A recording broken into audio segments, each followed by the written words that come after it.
Hey there, it's Marcus, back in the Decaffeinated Horror Studio. And today we're taking a long-awaited look at Dario Argento's not-so-classic movie, Dracula.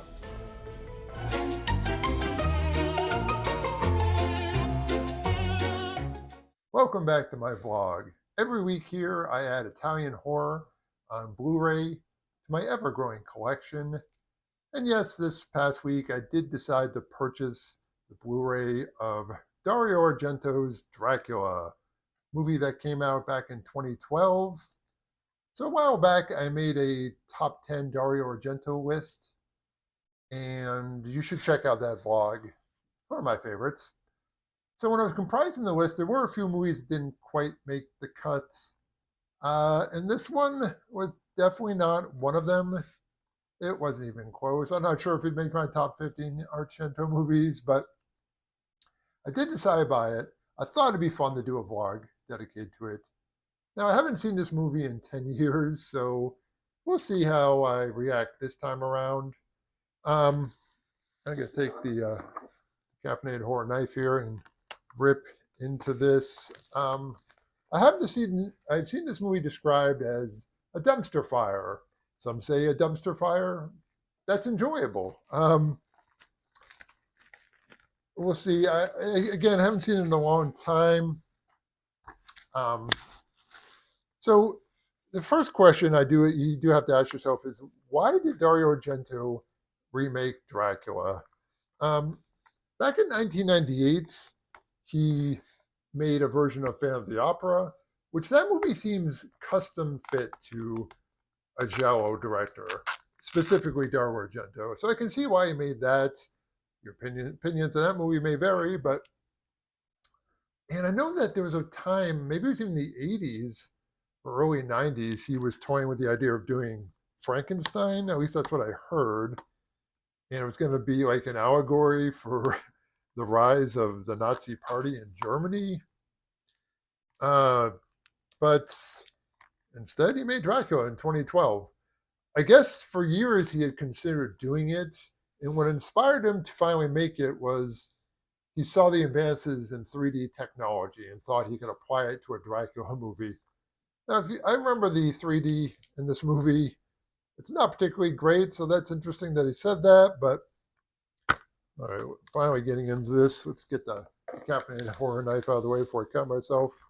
Um, Now, when I first watched this, rather, I was kind of fond of saying that this was a fantastic TNA comedy. I mean, very funny and a lot of naked women. But to be clear, I'm not really a fan of watching movies that are, for this, they're so bad it's good experience. I mean, if you want to eat some edibles and sit down and watch, Robot Monster or Birdemic or The Room or whatever and laugh yourself silly, I have no problem with that, but it's just not really my bag. Um, I want to keep an open mind when I watch this, actually. I want to take a serious look at Dracula. Now, I am opening it. There's not much to see here. This is a very, very basic. Yeah, we don't even get an interior picture on this Blu ray, but I don't expect a 4K or a super deluxe edition of this coming out anytime soon. So I bit the bullet. I bought it, and I am going to pause the video, come back in a day or two, or watch it. But like I said, I'm going to take a serious look at it. So without further ado, a little bit of background, a little bit of information of this movie first. Let's get started.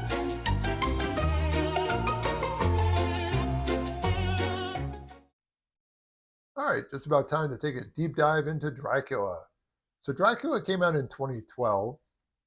At the time, Dario Argento was coming off the movie Giallo, which came out in 2009. This was the thriller where he was basically just a director for hire on that movie. He had nothing to do with writing or producing it. This is a movie that starred Adrian Brody in a dual role. He played the police officer, and he also played the killer. And as the killer, he wore that prosthetic nose and that really bad, like kind of wavy wig.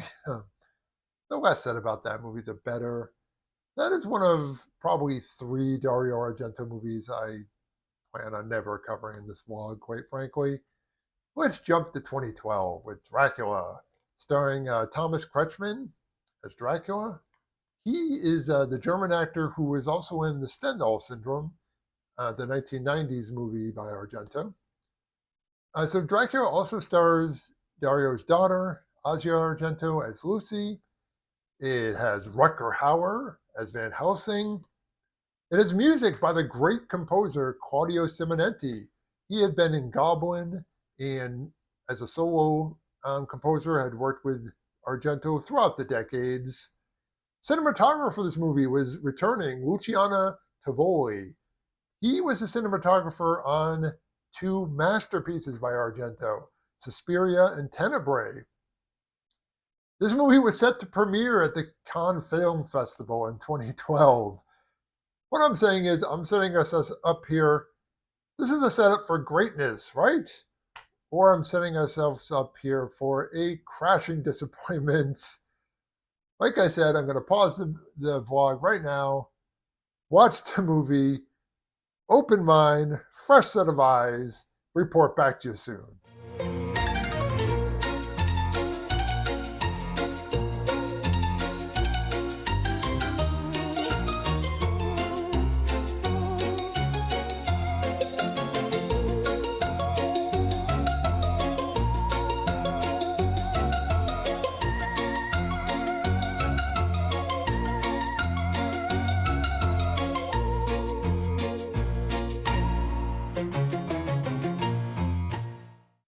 And I'm back. Yes, last night I watched Dario Argento's Dracula with the aid of a cocktail. Perhaps the recipe will be in the description below. How do I discuss this movie? It's too easy to say this Dracula movie sucks. I could break it down into the good and then all the bad. Or I thought about using some fun alliteration because everything in this movie is big.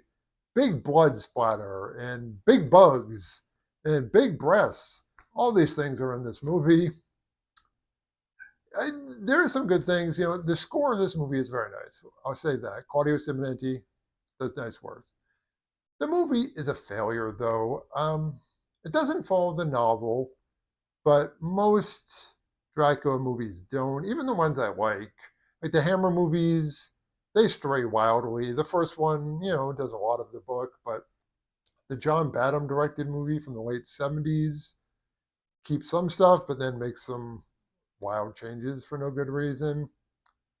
No, it just, if we look at this as a Dracula movie, most scenes have a cheapness to them, a fakeness to them. And just, this movie as a gothic melodrama, it's just so boring. All right.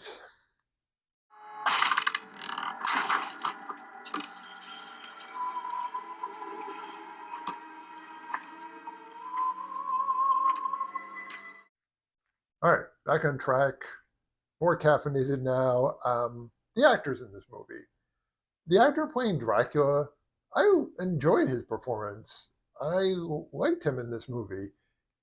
He had a mannered performance for a lot of the movie, and then he would just go over the top, which is probably befitting. I mean, you have fangs coming out, you have blood splattered on your face, as opposed to the actor playing Jonathan Harker.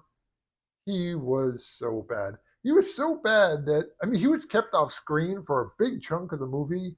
I began to wonder if it was intentional, just because, the look on his face, he looked like he was perpetually confused.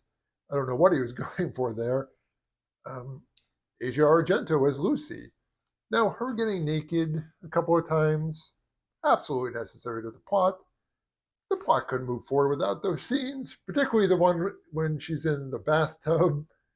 Not to be outdone, the actress playing the female vampire, well, she gets naked 2 to 3 times, if I remember correctly. It's gothic horror. Gothic horror loves its cleavage, so Argento figured, why stop there?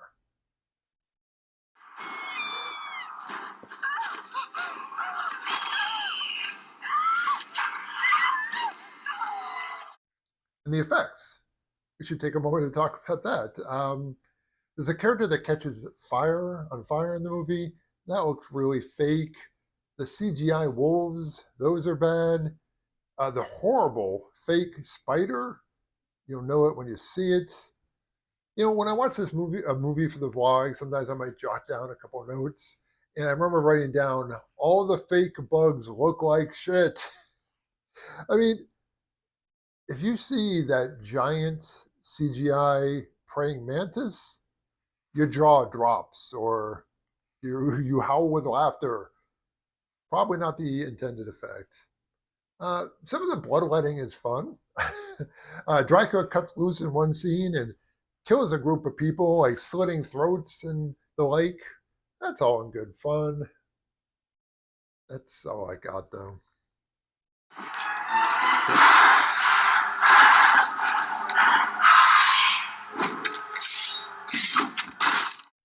In summary, Argento's Dracula is not good. The few good parts. It's not good enough to be good. It's not bad enough to be fun. If it was a full embrace of campy, blood splattered fun, that'd be one thing, but the movie just goes on and on. There's too much downtime. Scenes just tick on. It's just a boring movie. I can't recommend this. Thanks for watching, though. Like this video. Subscribe to the channel. I assure you, next week I'll be talking about a much better movie. Thanks again, each and every Saturday.